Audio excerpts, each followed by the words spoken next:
सांगलीमध्ये एका उच्च शिक्षित गरोदर महिलेनं आत्महत्या केलेली आहे। सासरच्या कंटात तिनं आपलं जीवन संपवलं।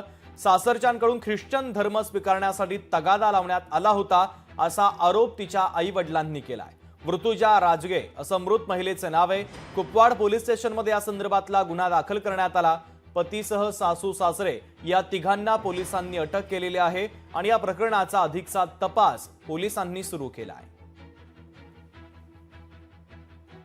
यांच्यावर कठोरात कठोर शिक्षा होऊन माझ्या मुलगीला होणाऱ्या बाळाला न्याय मिळावा ही माझी इच्छा आहे आणि कठोरात कठोर त्यांना शिक्षा झाली पाहिजे ही माझी आहे।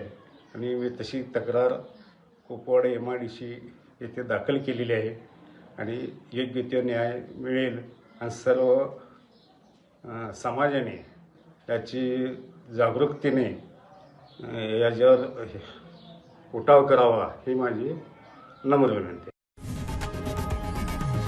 लोकशाही मराठी ऐका, पहा, जागरूक रहा।